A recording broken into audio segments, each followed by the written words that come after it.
Welcome to Brands Hatch. We're in the Stopwatch suite, and I've got Ben Tuck with me, who's been racing in the Caterham Supersports this weekend.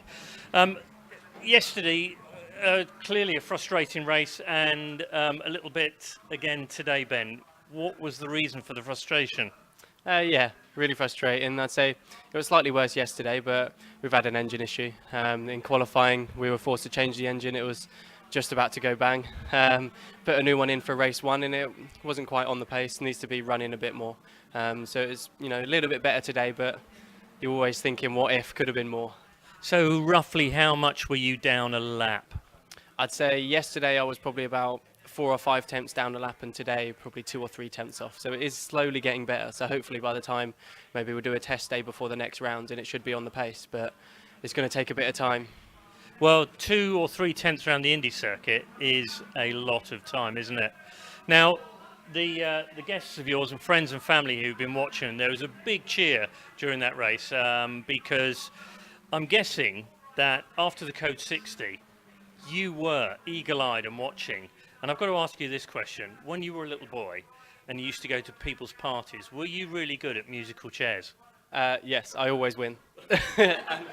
I'll win now if you play today as well. So, the Code 60, it was an interesting one because it was on the last lap. We got shown the last lap board. I thought they were just going to send us round and cross the checkered under the Code 60, but then I saw the marshal at the top of Paddock Hill Bend bring his flag in. So I was ready for it to come out, and just as I was going past, I just saw a tiny little flash of green and caught a few people in front of me napping and gained a couple of places there. So did you see the green as you were going past, or did you see it in your ears? I just about saw it sort of out the corner of my eye just as I was going through, and then the guy behind me saw it, obviously because he had a better position, and I saw him go in the mirror. So I put the throttle down as well when I saw him start to catch me. And that's when we had a massive cheer from the suite here. It was a great moment indeed. But I understand that some people weren't as happy as you. No, guy in second place. He actually went down to a 5th after that, caught napping. But you'd always say, if I was in that situation, I wouldn't be as happy either. But maybe he didn't quite see the flag in time. Well, let's look at a much more enjoyable weekend you had at an international circuit, Spa-Francorchamps in Belgium, which is on the F1 calendar, and I'm sure it's very enjoyable. It's about 6 miles long, but as we're going to watch now, you started right at the back of the grid, didn't you? Yeah, I had to start in dead last, unfortunately, for race 2, but it makes for an enjoyable race, as I'm sure everyone can see on the video. There's a lot of action. Well, when you start in plumb last, it must be for a racer quite a sort of depressing moment, or as you say, an opportunity. And for me, the mindset of the driver makes all the difference. What were you thinking, and what did you have planned before you actually started? I see it as a challenge. There's no point getting depressed about it. You've got to just deal with the situation. Whatever's happened has happened. Move on and try even harder in the next one, and try and make some fun out of it as well, overtaking that many people. So while you were practicing, did you have any plans about where you would make those moves? Because you made a significant number of moves. I think you were up to 12th by about halfway around the lap. Not particularly. I guess you've just got to take them where they come. If someone makes a slight mistake, or you know that you've got a bit of a run on someone down the next straight, just got to go for it. So be assertive, not over the top, but make the move when you can. So while we've been talking, where's Ben now? Because I can't see. I'm not going to look around. What position's he in? You're in 12th. Just in that space of time we've been talking, you were, 23rd? Yeah. And you're now in 12th. What is the difference between you and all those guys you've overtaken? I'm not too sure, to be honest. Maybe. No, that's a very English answer, because there was a huge amount of modesty there. In your head, you know what the answer is. You can be honest. You're amongst friends here. I'm a better driver. Maybe slightly bigger balls. But what is it about your driving and your mindset that enables you to make such swift progress on such a prestigious circuit? I think maybe planning ahead by a couple corners, things like that. I can see down the next straight, even though I'm overtaking someone at the time, I can see 2 or 3 cars ahead and predict when I'm going to catch them in 2 or 3 corners time. If I recognise certain drivers as well, I know how they drive and whether they're going to make a mistake at certain points and things like that. So I'm always trying to think ahead a couple corners or a couple drivers ahead to plan when I can overtake them. And you say that you recognise certain drivers and you know how they drive, and they sometimes make mistakes. Are you able to help them along with a mistake? And if so, how do you do it? Well, that's the idea. With certain drivers, you can almost fake an overtake and they'll miss the next braking point. Or you can just be really assertive, come back from a long way on the brakes and know that they're not going to turn in on you. Whereas other drivers, you know that you can't do that. So you have to play it a little bit safer and go for the next straight rather than lunge into a corner. So we don't really want to say which drivers are which in case those drivers watch this video. You've got to keep those secrets, haven't you? So if people want to watch the whole of this race, they can. We'll put a link to it. But let's ruin the end of the story. You started plumb last at Spa. Where did you finish? Second, got on the podium, but I was leading the race as well, so could have been first. Oh, so were you happy or unhappy at the end? You've got to be happy. You've got to be happy. You can never... Yeah, that's not why I asked what you should be. I'm asking, were you happy or were you unhappy? I wanted to win, but no, I was happy. I was happy with that, yeah. So at the end of the video, do we see you punch in the air, or is there a little bit of a moment thinking, oh, that would have been a fairy tale? I don't know, should we watch on or... No, I don't think I reacted quite as much as what I was really feeling, because you're always going to think what if, but no, it didn't feel right to celebrate, because I knew that I could have won, because I was leading during the race. And again, good mindset that you're actually thinking, oh, if only I'd done a bit better. So listen, thank you for talking to us. We're going to carry on with a couple of questions from people here in the suite and see what they've got to ask you. But for now, thank you very much, Ben Tuck. Okay, any questions for this racing driver just here? What have we got? Either ask him a question about today's racing, or a question that you might have about this race that we're watching from Belgium. What's your name, sir? Oh, Josh. Josh, you must have a question for Ben. Oh, no. We'll come back to you. Yeah. Come on, help us up.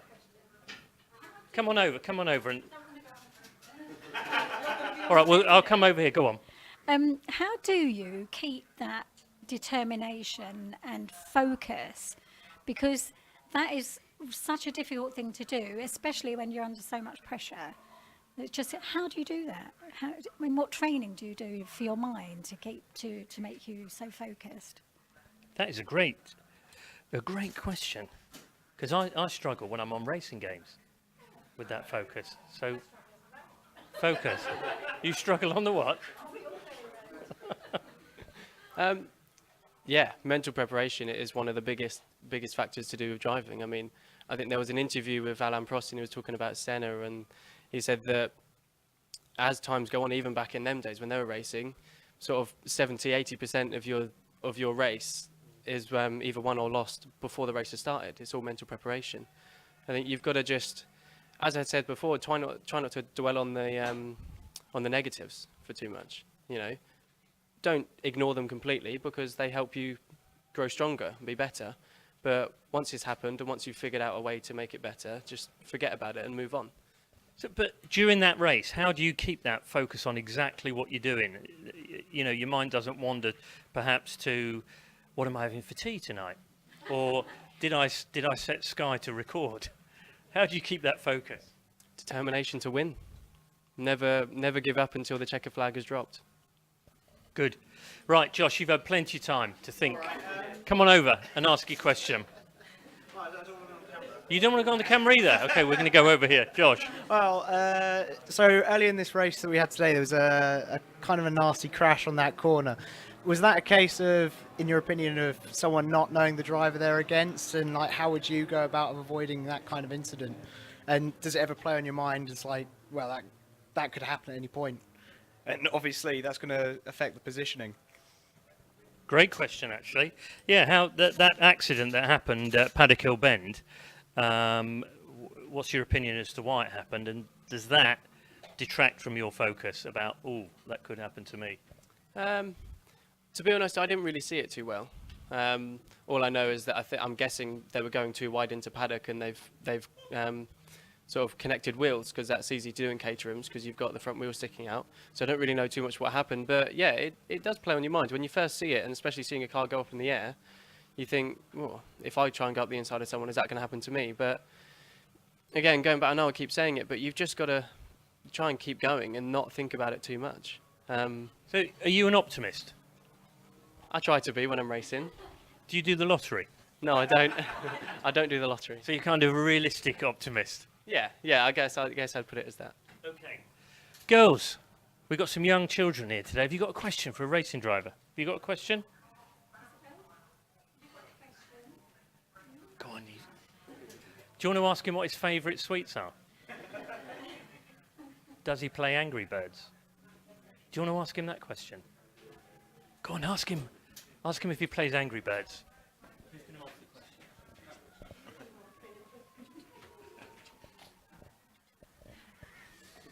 We've suddenly got three very shy and quiet children in the suite. Well, any more questions? We'll go for one more question. Here we go, sir. How fit do you have to be to do this, Ben? I mean, and do you have a fitness regime? You do have a fitness regime, yeah? I mean, seriously, you're running 10 mile a week or a day, or... I mean, So do the girls think you're fit? I hope so. Yeah, it's a difficult question to answer because depending on who you ask, they either say yes or no. And when I first started racing, I didn't think fitness was too much to do about it. I mean, you're just sitting in a car. But when you think about it, it's not just physical, it's also mental. But being stronger physically does help your mental preparation as well, because you feel healthier, you feel more positive.